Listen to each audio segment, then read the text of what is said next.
My name is Harper Foster, and I'm 32 years old. 8 years of sacrifice vanished in a single day when my sister spent my entire $127,000 house fund on a Mercedes, while I was at work closing the books for quarter end. When I confronted my family at our emergency meeting, my mother's response still echoes in my mind. "Why are you making drama over nothing? It's just money, and family shares everything." But what happened next changed our family forever, and by the time the dust settled, every single family account was frozen. My sister's Mercedes was repossessed, and I held documents that proved I controlled everything, documents they never knew existed. Before I share how one decision by my grandfather 3 years ago gave me the power to stop my family's financial abuse, please take a moment to like and subscribe, but only if you genuinely enjoy this story. I'd love to know where you're watching from and what time it is in your corner of the world. Drop a comment below. Now, let me take you back to that Friday evening when everything unraveled. The Golden Dragon restaurant had been our family's gathering spot for 20 years. Every celebration, every crisis, we'd solved them all over their famous Peking duck. But that Friday at 7 p.m. felt different the moment I walked through those red lacquered doors. 20 relatives were already seated at the long banquet table. My aunts whispered behind their hands. My uncles avoided eye contact. Even my cousins, usually glued to their phones, watched me with an uncomfortable intensity. Mom stood at the head of the table, her pearls catching the chandelier light. She'd worn her important announcement outfit, the navy suit she saved for church and funerals. Dad sat beside her, hands folded, studying the tablecloth like it held the secrets of the universe. And then there was Mia. My 26-year-old sister sat directly across from where I'd be sitting, spinning a key fob between her manicured fingers. The Mercedes logo caught the light with each rotation. She didn't even try to hide her smirk. "Harper, finally," Mom said, gesturing to the empty chair. "We've been waiting." I remained standing. "Where's my money?" The restaurant's ambient chatter seemed to pause. Our waiter froze mid-pour at the next table. Mom's laugh was practiced, performative. "Sweetheart, that's what we're here to discuss, as a family." "There's nothing to discuss. That was my house down payment." "Which you kept in a joint account," Mom reminded me, her voice patient, like she was explaining something to a child. "An account I'm on, for emergencies." "A Mercedes isn't an emergency." Mia finally spoke, her voice dripping with fake sweetness. "It is when you need a car for job interviews. Or would you prefer I stay unemployed forever?" Aunt Susan nodded approvingly. "She has a point, Harper. Young people need reliable transportation." She could have bought a Honda for $20,000. "But the Mercedes was such a good deal," Mia protested. "Fully loaded, only 2 years old. With my money." Mom raised her hand for silence.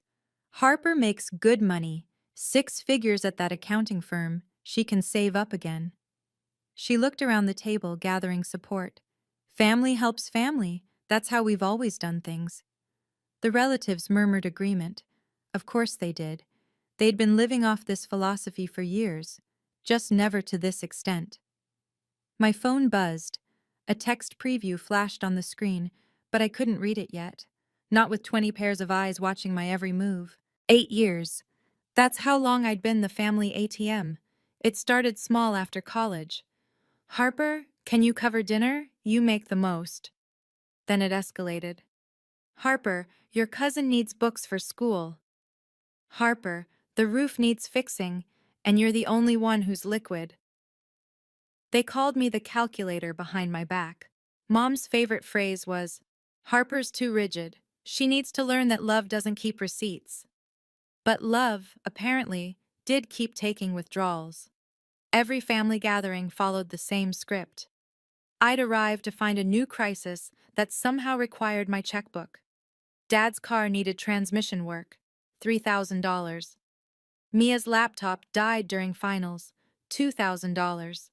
Mom's dental emergency, $5,000. Always emergencies, never anyone else's responsibility. "You're so blessed with that corporate job," Aunt Linda would say, patting my hand while eyeing my designer bag. the one luxury I'd allowed myself in 2 years. God provides for those who share. The joint account had been Mom's idea 3 years ago. For convenience, she'd said. So I can help manage your finances. You work such long hours. I'd agreed because Grandpa was dying, and I didn't have energy to fight. Between hospice visits and working 60-hour weeks to make senior accountant, I'd simply added her name and moved on. That was my first mistake. My second was telling Mom about the house fund. "I'm so proud of you," she'd said, tears in her eyes. "Your grandfather would be thrilled." Now, sitting in this restaurant, watching Mia flaunt those keys while Mom orchestrated this public ambush, I finally understood. I wasn't family to them. I was a resource, a walking bank account with daughter and sister labels slapped on for easier access. My phone buzzed again. This time, I looked. "She's being dramatic as usual," Mia announced to the table, loud enough for nearby diners to hear. "This is why she's still single at 32. No man wants a woman who counts pennies." Uncle Mike chuckled. "Money's meant to be spent, Harper. What good is it sitting in an account?" "It was for a house," I said quietly. "You can rent," Cousin Jessica chimed in. "Lots of people rent forever." "Besides," Aunt Susan added, stirring her tea, "family investment is more important than property." Mia needed this boost for her confidence. "You should see how happy she's been." Happy. My sister was happy with my stolen future. Dad finally looked up. "Your mother and I discussed this. We think you're being selfish." That word hung in the air like incense. Heavy. Suffocating. "Selfish," I repeated. "You make $125,000 a year," Mom said, as if my salary was public property. "Mia's just starting out. The least you can do is help your sister establish herself." The other diners were definitely watching now. Some pretended to eat while obviously eavesdropping. One woman at the bar had her phone angled our way, probably recording. "So you all knew?" I scanned the table. "You all knew she took my money, and you're fine with it?" The silence was my answer. My phone lit up with another text, this time from a contact labeled Thompson Law. 3 words that made my spine straighten. "Ready when you are." The text from Thompson triggered a memory so vivid I could smell the antiseptic from Grandpa's hospital room. 3 years ago, 2 days before he died, Grandpa had grabbed my hand with surprising strength. His eyes, clouded with pain medication, suddenly sharpened. "Harper," he'd whispered, "you're the only one I trust." "Don't talk like that, Grandpa. Mom and Dad are good people who make terrible decisions." He'd coughed, wincing. "Your mother, she loves too freely. Your father follows too easily. But you have backbone." He'd pointed to his briefcase in the corner. "Thompson has everything. When you need it, and you'll know when, call him." "Grandpa, what are you talking about?" "The family thinks I'm leaving them the house, the investments, everything." His grip tightened. "I did. But not how they think." I'd wanted to ask more, but the nurse came in with his medication, and soon he was sleeping. 2 days later, he was gone. After the funeral, I'd been too grief-stricken to think about his cryptic words. Mom handled the estate, or so she said. The house stayed in the family, life continued. But Thompson had called once, 6 months after Grandpa died. "Miss Foster, I'm holding some documents for you. Your grandfather's instructions were to wait until you needed them." "I don't understand." "You will," he'd said simply. "When the time comes, you'll know." Now, sitting in this restaurant watching my family justify theft with love, I finally understood. It was time. The math was simple, brutal, and undeniable. $127,000 represented 2,920 days of brown bag lunches while my coworkers ate sushi. It was 8 years of wearing the same winter coat while Mia bought a new designer jacket every season. It was every declined happy hour, every skipped vacation, every "sorry, I can't afford it" while I watched my friends live their lives. Let me paint you a picture, I said, my voice carrying across the restaurant. Every morning at 5 a.m., I'm on the train to work. Every night at 9 p.m., I'm still at my desk. Weekends? I'm doing freelance accounting to add to that fund. We all make sacrifices, Mom started. No. I pulled out my phone, opening Instagram. You post spa days twice a month. Dad's at the golf club every Saturday. And Mia, I turned the screen toward the table. Mia's latest post, uploaded an hour ago, showed her leaning against the white Mercedes, designer sunglasses reflecting the sunset. The caption read, "Blessed to have family who supports my dreams. Hatch new car, hashtag best sister ever, hash Mercedes life." 47 likes, 12 comments, all congratulating her. That's not just my car payment she's posing with, I continued. That's my wedding fund. That's the nursery I plan to paint yellow. That's the backyard where my kids would have played. You're not even engaged, Mia scoffed. Because David and I were waiting until we could afford a house. The words exploded out. He's been saving too. We had a plan, a timeline, and you just took it. Mom waved dismissively. If David loves you, he'll understand that family comes first. He called an hour ago. Want to know what he said? He asked if the wedding fund was safe, because we're supposed to put the deposit on the venue next week. The relatives shifted uncomfortably. A wedding was different. That was real to them in a way my house wasn't. And the interest rates? I pulled up my banking app. They've risen 2% since I started saving. Every month I wait costs me an extra $400 in mortgage payments. That Mercedes didn't just steal my present, it stole my future. But Mia just shrugged, those keys still spinning. You'll figure it out. You always do. My phone rang. David's photo filled the screen, us at his sister's wedding, both laughing at something off camera. The table went silent. Answer it, Mia taunted. Tell him the truth. I did. Hey babe, David's warm voice filled my ear. I'm at the venue. They need the deposit by Monday or we lose the date. The May slot we wanted. David, my voice cracked. What's wrong? You sound… Harper, what happened?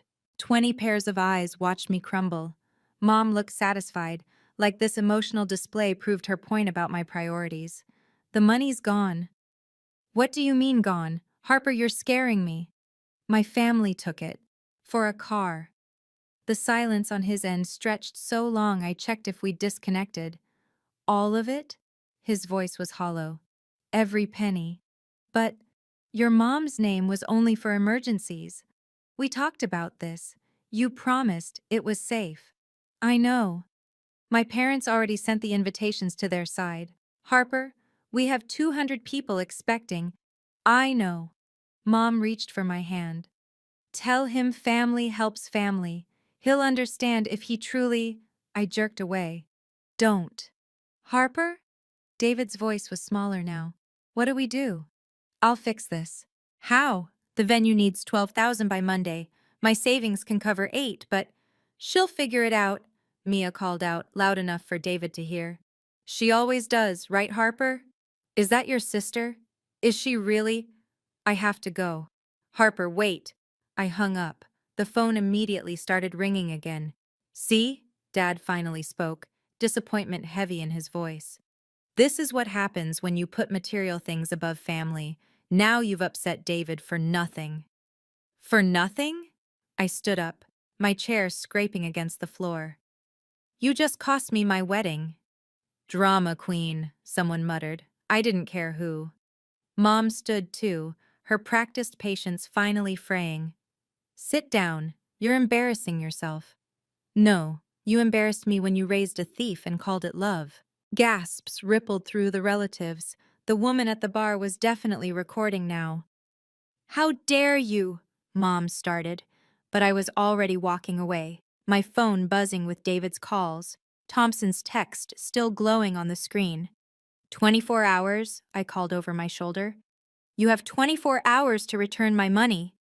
Or what? Mia laughed. I stopped at the door, turned back, and smiled for the first time all evening. Or you'll find out what Grandpa really left me. I know that moment might sound harsh, but have you ever reached your breaking point with family who sees you as nothing but a bank account? If you've been there, comment boundaries below. If you think I was too harsh, comment family and tell me why. I'm curious. What would you have done in my situation? Would you have walked away like I did? Or would you have handled it differently?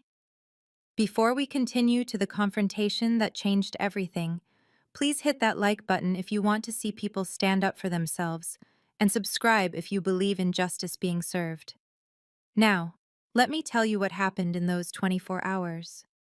Saturday morning, 9 a.m. They showed up as a unit. I watched through my apartment's security camera as Mom, Dad, and Mia stood in the hallway.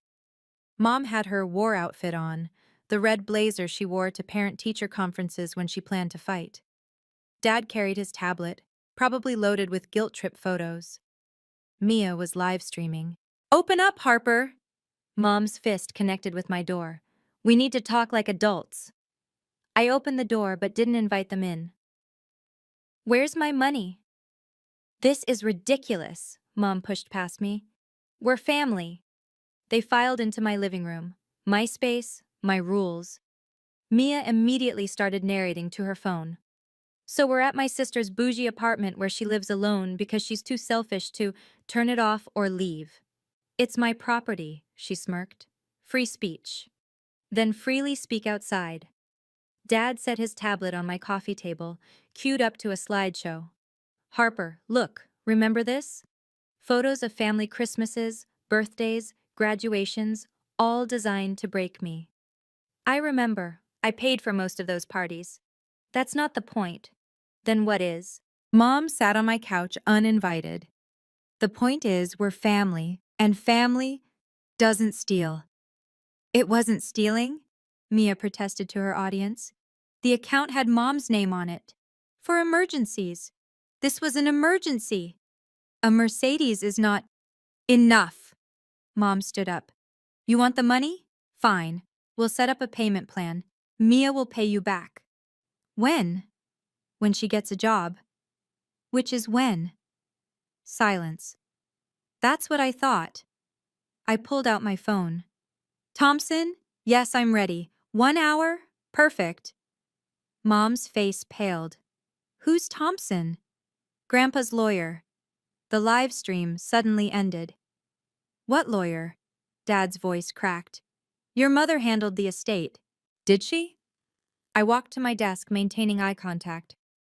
"Did she tell you about the meeting Grandpa had with Thompson 2 weeks before he died?" Mom's hand went to her pearls, her tell when nervous. "There was no meeting. August 15th, 3 years ago, Grandpa changed everything." "You're bluffing." But Mia's voice wavered. "Am I?" I opened my laptop, pulling up emails. "Thompson's been waiting for my call for 3 years." The room felt smaller suddenly. Dad sank into a chair. "Linda, what's she talking about?" "Nothing. She's making things up." But Mom's fingers were white around those pearls. "Grandpa knew," I said quietly. "He knew about the family taking advantage. He knew about Mom's spending, he knew about Mia's entitlement, and he knew about Dad's weakness." "How dare!" "He told me I was the only one he trusted, the only one who understood the value of $1. My phone buzzed. "Thompson.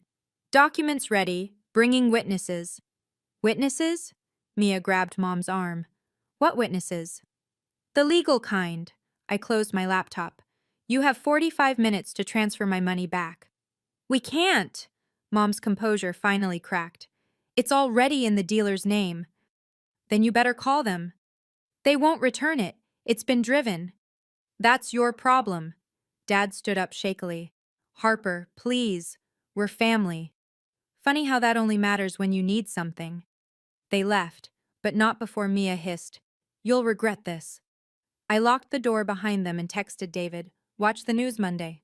Thompson arrived with precision, 10 a.m. exactly, accompanied by his paralegal and a notary. His silver briefcase looked expensive, serious, final. "Miss Foster," he nodded. "I've been expecting this call for some time." "You knew this would happen?" "Your grandfather did." He said, and I quote, When Linda finally goes too far, Harper will need these. He opened the briefcase with practiced efficiency. Inside, documents lay in perfect order, each tabbed and labeled. Should we wait for your family? They'll be here. I checked my phone. Mom's panic mode is predictable. Sure enough, 10 minutes later, the doorbell rang frantically, then pounding, then Mom's key in the lock, the spare I'd forgotten she had. They burst in like a SWAT team. Mom, Dad, Mia, and surprisingly, Aunt Susan and Uncle Mike. We're here, Mom announced, breathless. Whatever this is, we're family. We should all. She stopped mid-sentence, seeing Thompson. Mrs. Foster, Thompson stood. I'm William Thompson, executor of William Foster Sr.'s complete estate. Complete? Dad's voice was hollow. But we already. You received what he wanted you to think you received. Thompson's smile was razor thin. The house, the basic accounts, yes. But the real estate portfolio, the investment accounts, the family trust, those were held separately. What trust? Mom demanded. Thompson pulled out a document holding it like a weapon. The Foster Family Revocable Trust. Established 3 years ago. Single trustee with full discretionary power. Who? But Mom already knew. Thompson handed me the document. Harper Foster. As of today, activated. 3 years ago, everything had been different. Grandpa's breathing was labored that August afternoon, but his mind was sharp as a blade. Thompson sat beside his hospital bed, documenting every word while I held Grandpa's hand. They'll drain you dry, Harper, he'd said, eyes fierce despite the morphine, just like they did to me. Grandpa, don't... Listen. His grip tightened. Your grandmother left me comfortable. I built it into wealth. And what did they do? Your mother spent $40,000 on a kitchen renovation while I was in chemotherapy. Claimed it was for my comfort. I hadn't known that. Your father invested $60,000 of my money in his friend's restaurant. Never asked. Just took it from the joint account. The restaurant failed in 6 months. Thompson had been taking notes, recording everything. But you, Grandpa's eyes softened. You asked to borrow $5,000 for college. Paid back every cent with interest I didn't ask for. It was your money. Exactly. You understood that. He gestured to Thompson. Show her. Thompson had pulled out a folder. The trust documents. You'll inherit control of everything. The real estate holdings, the investment portfolio, the offshore accounts. Offshore?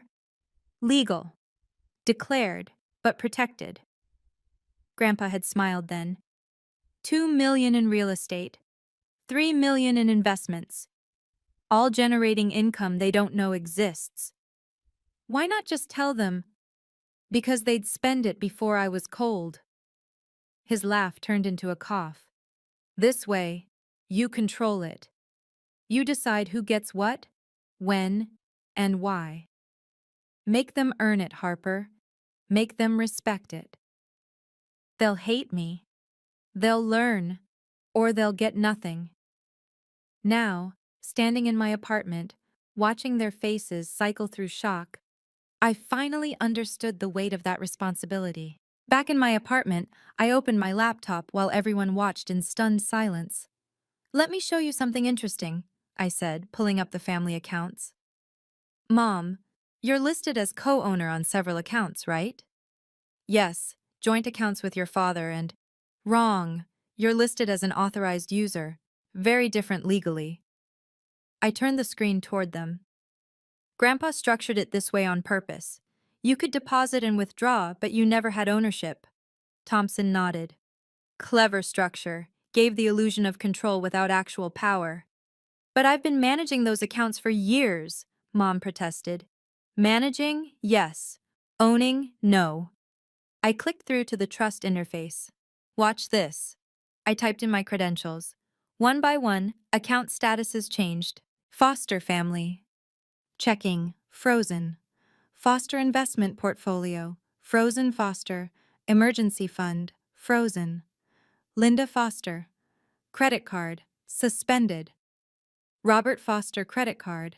Suspended. Mom grabbed her phone, frantically opening her banking app. It says, it says access denied. That's impossible. Dad tried his phone. Same result. The house, Mia whispered. What about the house? Thompson cleared his throat. The house is held in trust. Harper can initiate eviction proceedings if she chooses. Eviction? Mom screamed. From our own home? Technically, Thompson said mildly, it's Harper's home. Your tenants at will.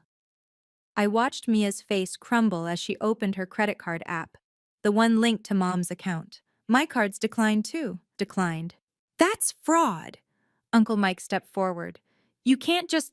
Actually, I can. I pulled up the trust documents. Page 47, Section 12. The trustee has absolute discretion in managing trust assets for the benefit of beneficiaries. We're the beneficiaries, Mom cried. Are you? I smiled. Show me where it says that. Sunday morning, Mia's Instagram meltdown went viral. My sister is insane, she screamed at her phone camera, mascara streaming. She's trying to make us homeless. 50,000 views in 2 hours. The comments started supportive until people did the math. Wait, you stole $127K from your sister? Girl, you bought a Mercedes with her house fund? This is the sister who's been paying your bills for years? Someone found my LinkedIn, then my company bio, then the detail that mattered. Senior forensic accountant, corporate fraud division. Your sister investigates financial crimes for a living and you stole from her? The tide turned fast. By noon, Mia had deleted the video, but screenshots were everywhere. Hatch Mercedes thief started trending locally. Someone made a meme. Stealing from an accountant is like fighting a shark in the ocean.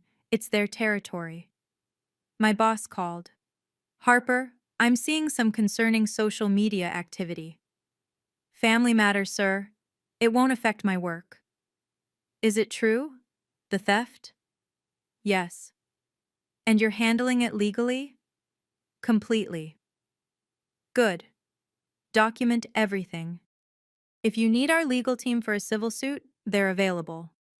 Thank you, but I have it handled. I'm sure you do. He paused.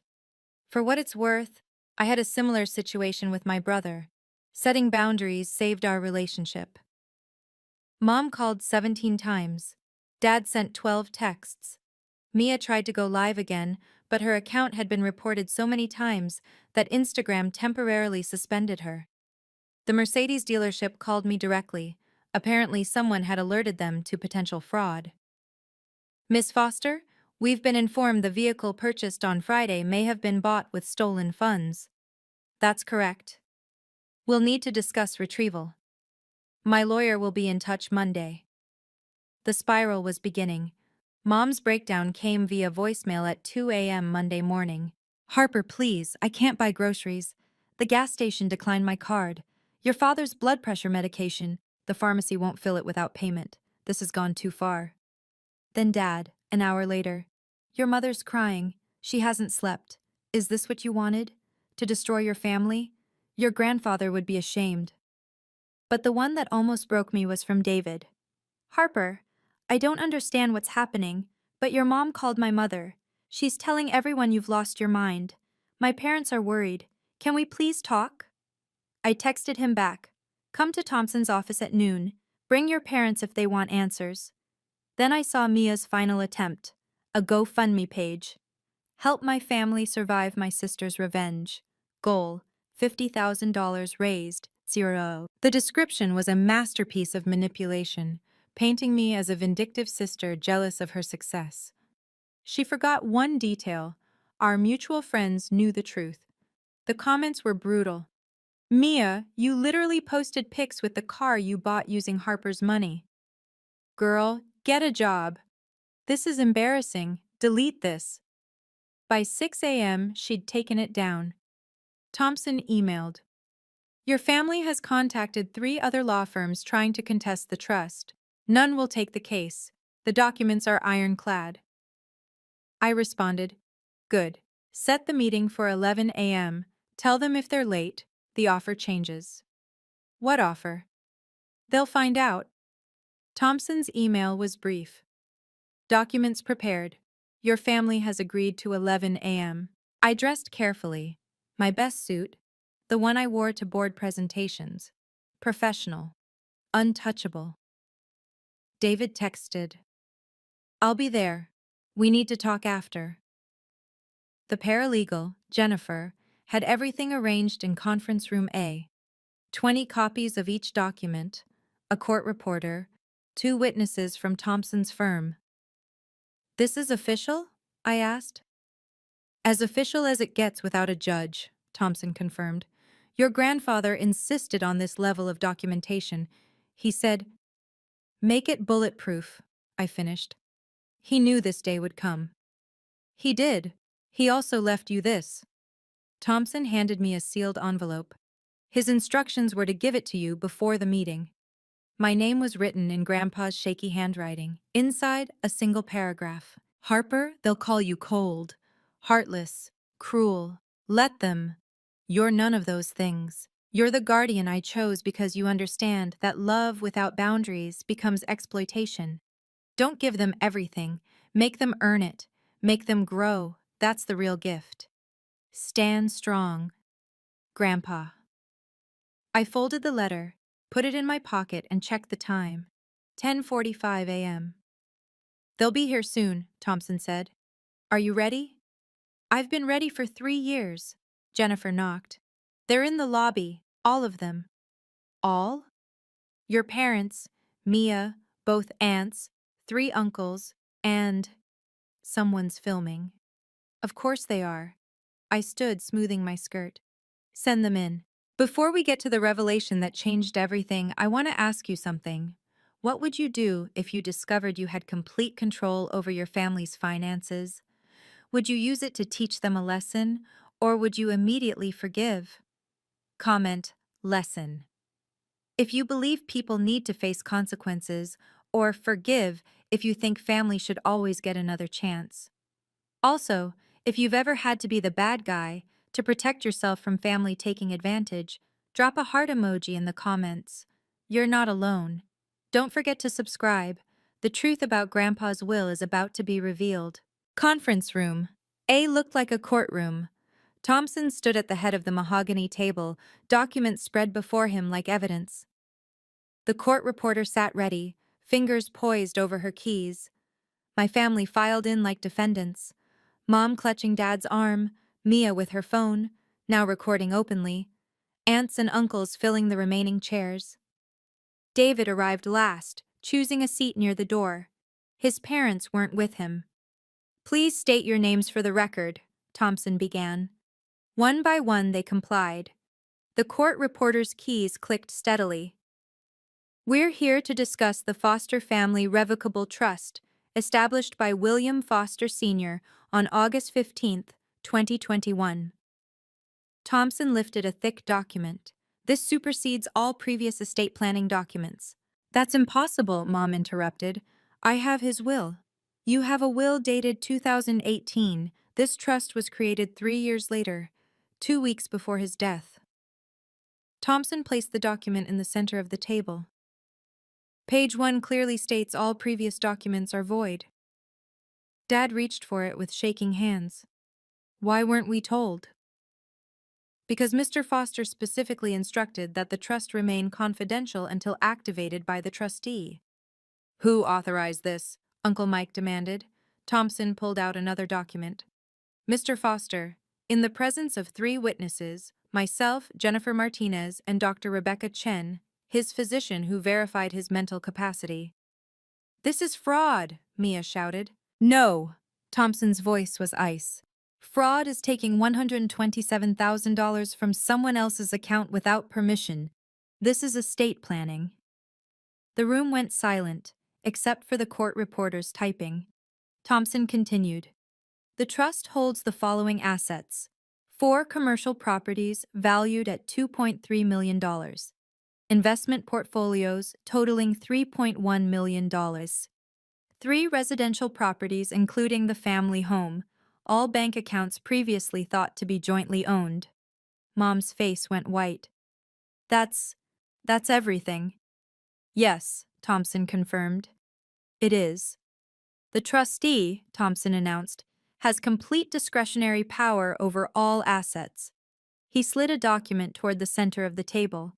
My name was highlighted in bold, Harper Foster, sole trustee. No, Mom whispered. He wouldn't. He did. Thompson pulled out another paper. This is Mr. Foster's letter of intent, explaining his decision. He began reading. I appoint Harper as sole trustee because she alone has demonstrated financial responsibility.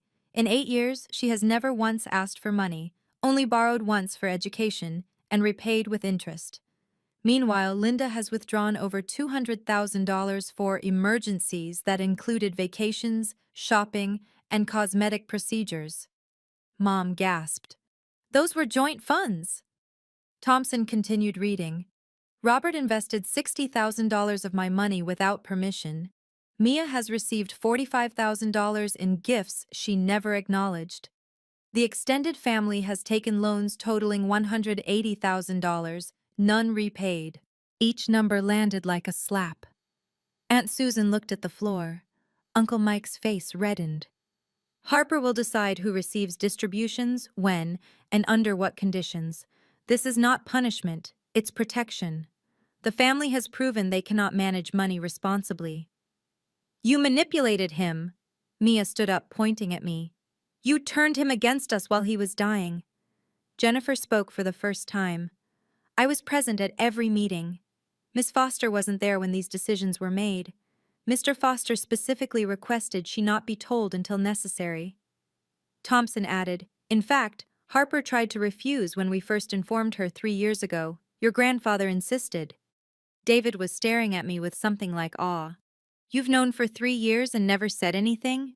Grandpa told me to wait until they went too far. I looked at Mia. A Mercedes bought with my house fund? That qualified. Check your phones, I said quietly. Mom fumbled with her banking app. It still says frozen. Keep reading. Her eyes widened. There's $1,000 in a new account. Monthly living allowance, I explained. Each of you gets the same amount, enough for groceries, gas, basics. 1,000? Mia shrieked. My car payment alone was. The Mercedes is being returned for fraud. You can't. The dealership already agreed. Turns out, using someone else's money without permission violates their financing terms. I pulled up the email on my phone. They'll be collecting it tomorrow. Dad checked his phone. The mortgage. It says paid. I'm not a monster. The house payments will continue. Utilities too. But the credit cards, the shopping accounts, the country club membership, those are gone. This is imprisonment. Mom stood up, shaking. You're controlling us. No, I'm teaching you what Grandpa wanted you to learn, how to budget. Uncle Mike laughed bitterly. And what about the rest of us? Same deal. Those who owe money to the estate will have payment plans created. Miss a payment, lose your allowance. You're enjoying this, Aunt Susan accused. I'm not. And I meant it. But I'm done being the family ATM. You want more than the allowance? Earn it. How? Mia demanded. Get a job. Keep it for 6 months. Show me pay stubs, and I'll match your savings dollar for dollar. That's humiliating. That's life. The court reporter's fingers flew across her keys, documenting every word. Thompson cleared his throat. There's one more matter. The letter. He handed me an envelope marked Final Terms. Inside, Grandpa's last surprise. I read Grandpa's final terms aloud. The trust includes a performance clause. Family members who meet specific conditions will receive their inheritance. Those who don't, forfeit it to charity. What conditions? Dad asked weakly. I continued. 1. Maintain steady employment for 12 consecutive months. 2. Complete financial literacy courses. I've already paid for them. 3. No requests for money outside the monthly allowance. 4. Repay any outstanding debts to the trust. And if we refuse? Mom's voice was hollow. Then in 5 years, everything goes to the Houston Foundation for Financial Literacy. Silence. Thompson spoke up. The Mercedes situation, however, requires immediate action. He placed a document in front of Mia. Sign this, acknowledging the fraudulent purchase, or face criminal charges. Criminal? Mia's phone clattered to the table. You accessed an account without the owner's permission and made a major purchase. That's wire fraud. David finally spoke. Harper, is this really necessary? I turned to him. They stole our wedding fund, our house fund, 8 years of our future. I know, but no buts. I pulled out my phone, showing him the text Mia sent me last month. Must be nice being rich. Some of us deserve nice things too. She knew what she was doing, I continued. Mom knew, Dad knew. They just thought I'd roll over like always. Thompson interrupted. Miss Foster, would you like to explain the clemency clause? I nodded.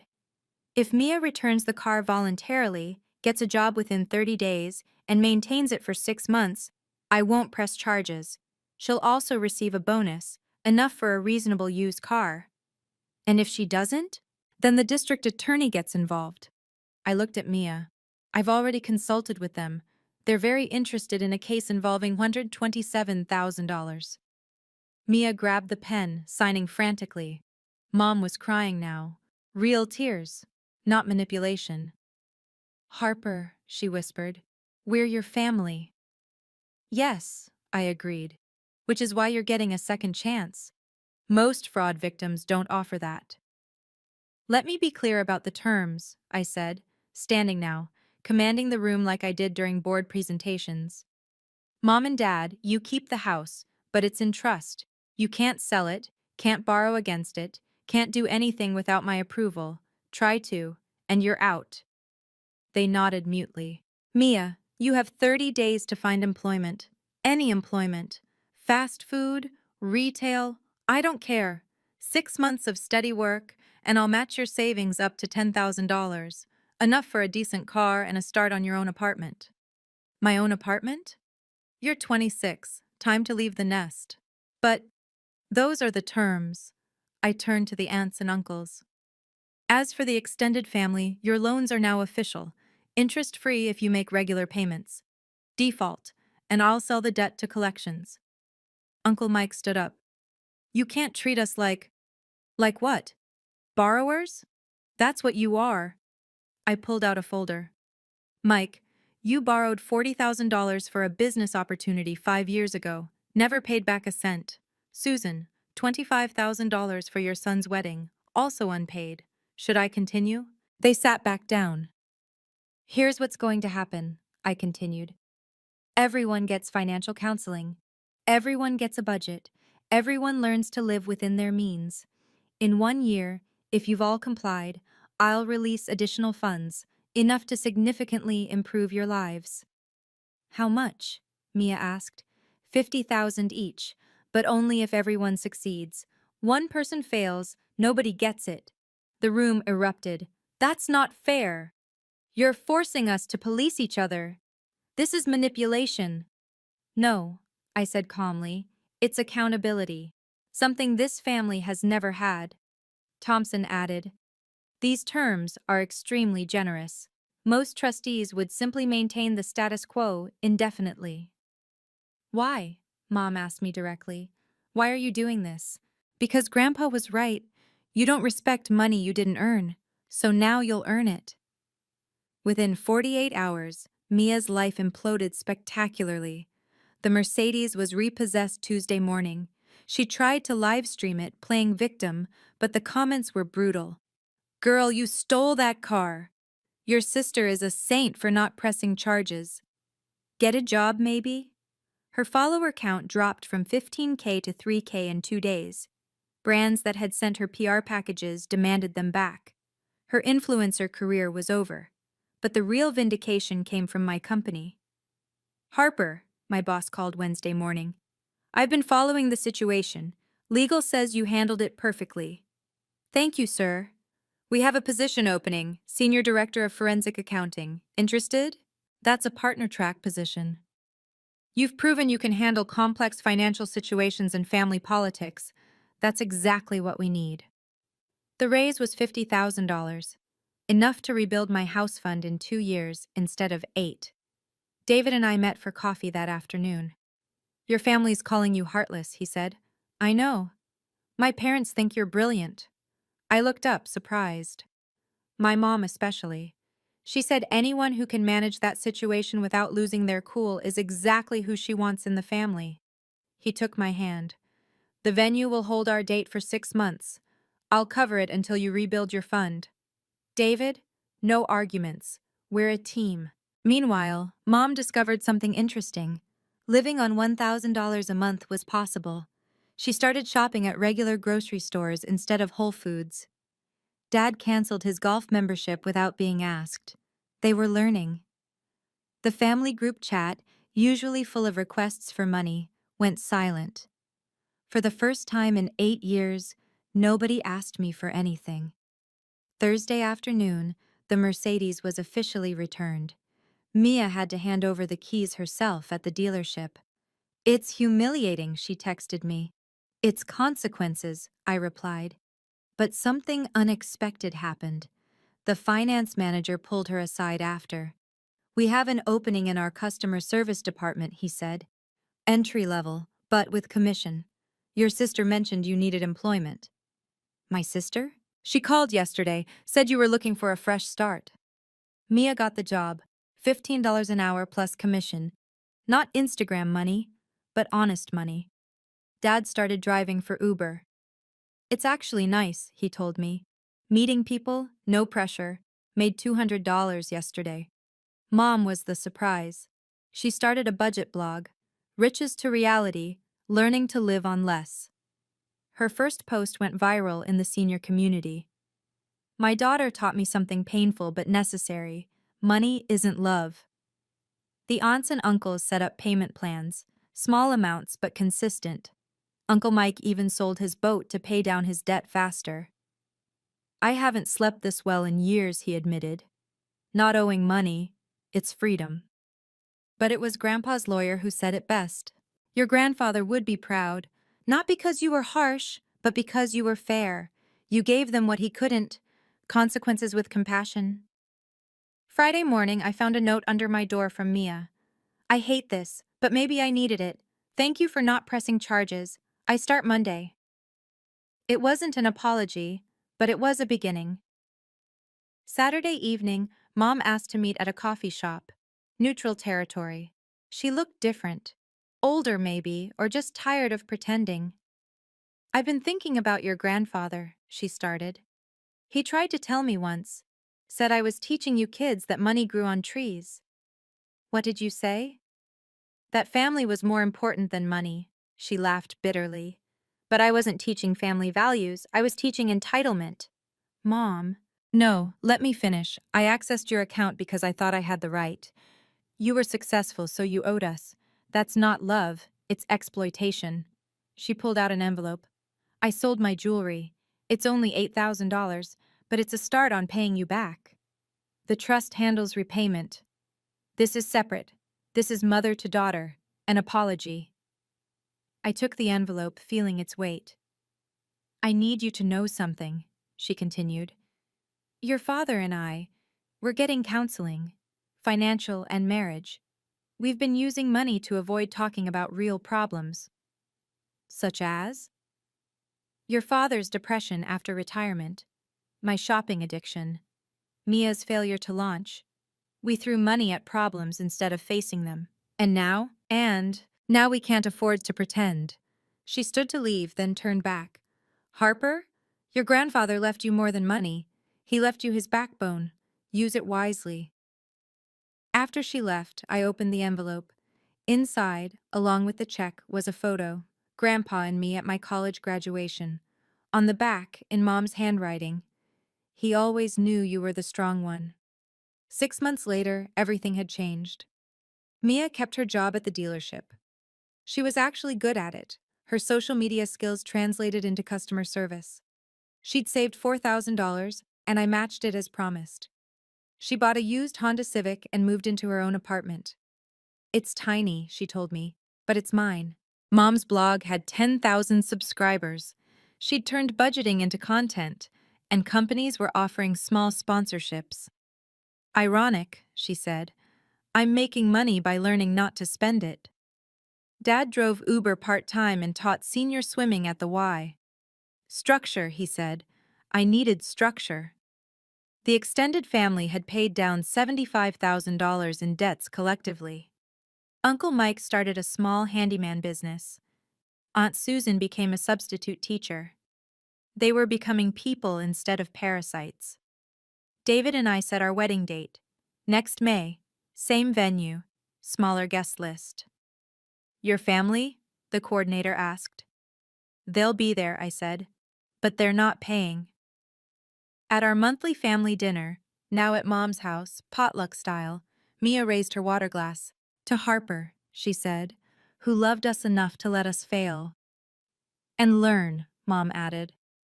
"And grow," Dad finished. They all looked at me expectantly. "To Grandpa," I said instead. "Who knew that sometimes the greatest gift isn't what you give, it's what you make people earn?" Later, as I drove home, I passed the bank where I'd kept my house fund. The account was growing again, faster now, with my promotion and no family drainage. But the real wealth wasn't in the numbers. It was in the boundaries. Looking back now, I realize Grandpa's final gift wasn't the money or the control.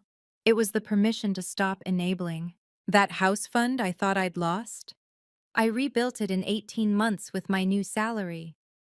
David and I closed on a beautiful craftsman home last month. Mia helped us move. Actually helped, not supervised while texting.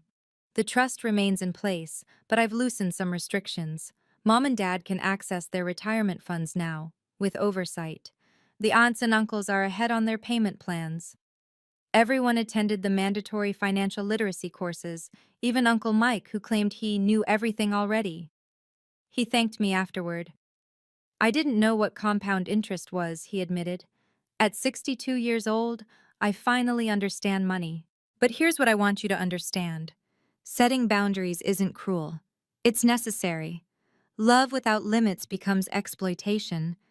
Help without accountability becomes enabling. Your family might call you selfish, heartless, cold. Let them. You know the truth, that real love sometimes means saying no, that protecting yourself isn't selfish, it's survival." Grandpa knew this. He watched his family drain him for years before taking action. His only regret, according to Thompson, was not doing it sooner. "Don't wait until you're dying to teach them," he'd written in one letter. "Do it while you can watch them grow." So I did, and they grew. Are we perfect now? No. Mia still makes snippy comments about her Honda. Mom occasionally mourns her designer bags. Dad misses his golf club. But we're real now. We're honest. We're family who respects each other's boundaries. And that Mercedes? The dealership has it on the lot again, marked down significantly. I think about buying it sometimes. Then I remember, some lessons are too expensive to forget. Thank you for listening to my story. I know it was intense, but sometimes the hardest boundaries to set are with the people we love most. If you've ever had to be the bad guy to protect your financial future, drop a comment below. What boundaries did you set? How did your family react? And if you're struggling with family taking advantage of your success, remember, you're not obligated to set yourself on fire to keep others warm. Please like this video if it resonated with you, and subscribe for more stories about standing up for yourself. What boundaries do you need to set today?